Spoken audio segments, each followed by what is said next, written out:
Don't be mad at Caitlin Clark. She's getting $28 million. Don't they want sisters to get paid, or they don't want a white girl to get paid first? I think that's what it is. Definitely what it is. Since she has signed this contract, you guys, and her WNBA season has come and gone. And with that, Nike has not done one thing to promote her. We have not seen any commercials. We have not seen any ads. We have not seen any Caitlin Clark merchandise. And we for sure as hell have not seen any Caitlin Clark signature shoes. What if I told you that the entire sports world may be appended by a single sponsorship deal?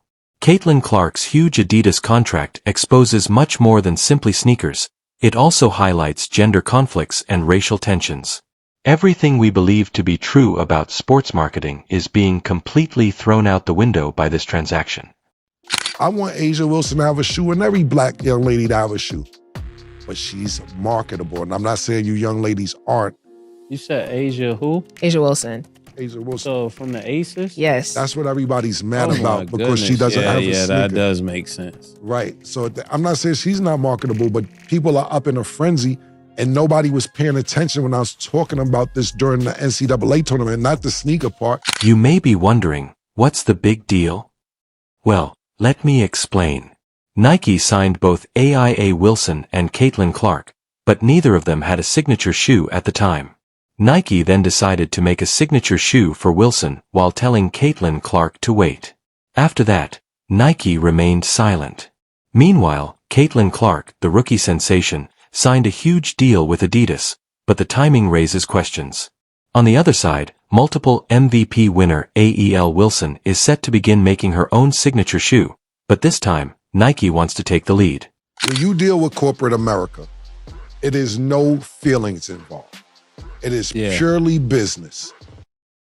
And a lot of people get emotional over race, over how good you are, over if this person's a better basketball player, football player, rapper, singer, whatever. It is all about business for corporations in corporate America. And it's all about, can you sell their product? This is where things get really interesting though, because it's not just about two players. It's about race, gender, and the future of sports marketing. We're talking about a deal that's appending the whole industry, and we're going to reveal why this is so much more than just business as usual. Prepare yourself, because this story is going to alter your perception of sports endorsements.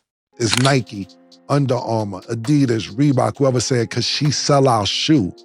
Because we sell our shoe. Because when you sit there and say, Caitlin Clark got $28 million, first of all, that equals $3.5 million a year if you do the division. Yeah. Okay, let's take a moment to zoom out. We are now seeing a clash of titans, not just Caitlin versus A. The stakes are bigger than ever in the fight between Nike and Adidas. Are you prepared to watch how it plays out? He reports Nike wants to prioritize Asia Wilson, and it fears the optics of giving a rookie a signature shoe before an already established star who just won league MVP for the third time. Nike has been playing it safe by keeping to their tried and true approach of supporting well-known celebrities like AIA Wilson, but the problem is that they may have missed out on the next great thing while they were preoccupied with the big names. Nike has been caught dozing off, and Caitlin Clark has been creating waves. Nike struck absolute gold when they signed Caitlin Clark to an 8-year, $28 million endorsement deal. So why in the world are they ignoring? Nike signed Clark, but what did they do with her? There are no advertisements, no products, nothing. They seem to have forgotten that they were dealing with a budding star, and in the sports world, you know what happens when you snooze. You lose. So when she turned pro, several shoe companies were after her. Under Armour said she'd be the face of Curry brand, Adidas and Nike. Adidas jumped in and offered Caitlin Clark a deal that has everyone talking.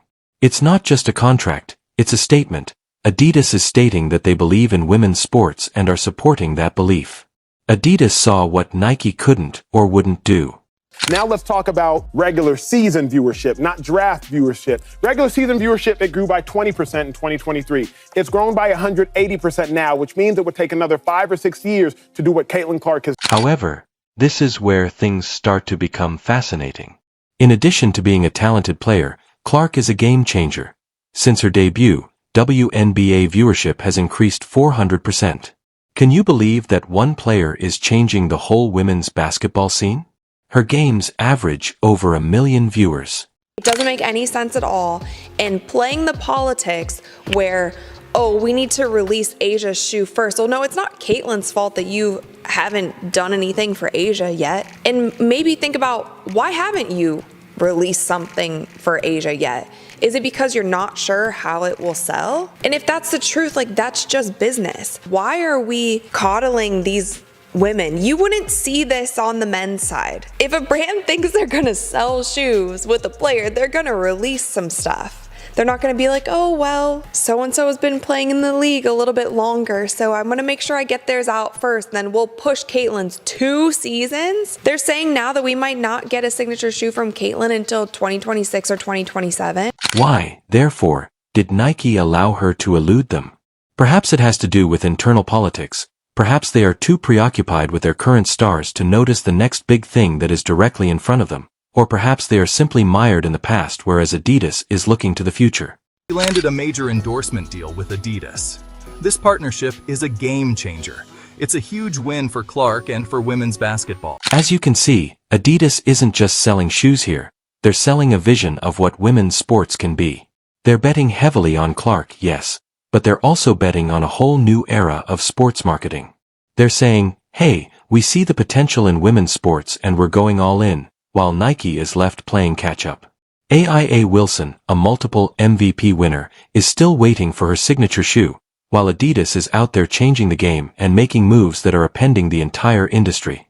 People can love a player, love everything that they're about, and want to buy their shoes. Wilson capitalized on Caitlin Clark, and they put out signature Caitlin Clark balls and other merch that literally sold out within minutes of them going live. The hype that Caitlin Clark had going into this season, we will not see that again. She came off of playing in a national championship game that had over 20 million people tuned into that game, then going straight into the draft, and then going straight into the WNBA and breaking an insane amount of records. What does this mean for the future of sports marketing, then?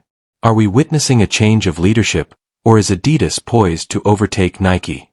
In women's sports, the storyline thickens as everyone's attention is drawn to the dollar signs, but a contentious question is brewing. Is race a factor in this endorsement drama? And if so, how might it alter the landscape of sports marketing as a whole? You may believe that this is only about contracts and sneakers, but there is much more going on here. We are discussing a situation that is bringing to light some more serious problems in the sports marketing industry. I wonder how many comments they read from black fans saying something like, don't let the white media promote that white bitch into taking over our game. Let's address this issue directly. Some people claim that the criticism of Caitlin Clark's success goes beyond her athletic prowess and instead points to the fact that she is a white athlete competing in a predominantly black sport. This is a sensitive topic, but it is one that we cannot ignore if we wish to comprehend the true nature of the situation.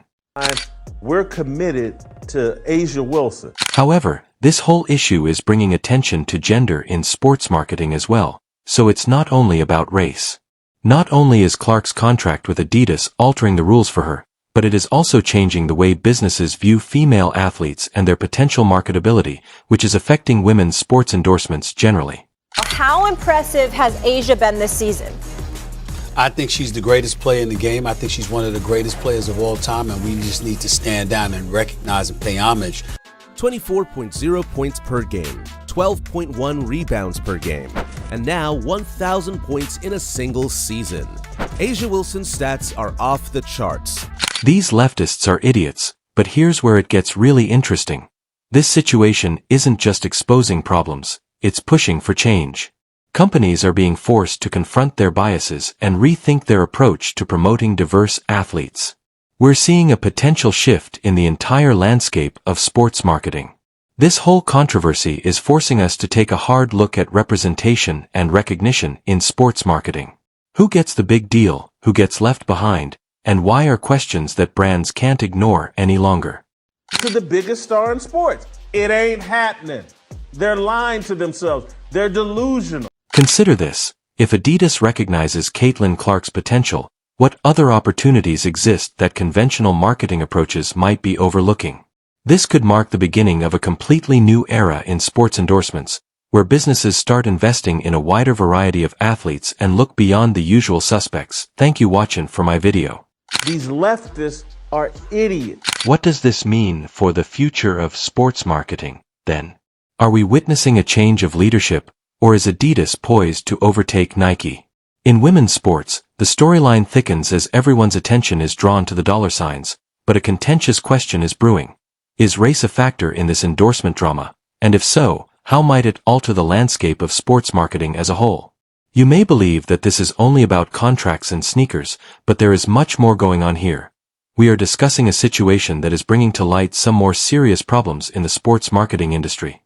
Well, Hawkeyes basketball star and top WNBA draft pick Caitlin Clark is coming to Indiana. She'll suit up to play for the Fever in Indianapolis. It's news that may have some people wanting to buy her jersey, and for some jerseys, prices are topping hundreds of dollars. Consider this. If Adidas recognizes Caitlin Clark's potential, what other opportunities exist that conventional marketing approaches might be overlooking? This could mark the beginning of a completely new era in sports endorsements, where businesses start investing in a wider variety of athletes and look beyond the usual suspects. Thank you watching for my video.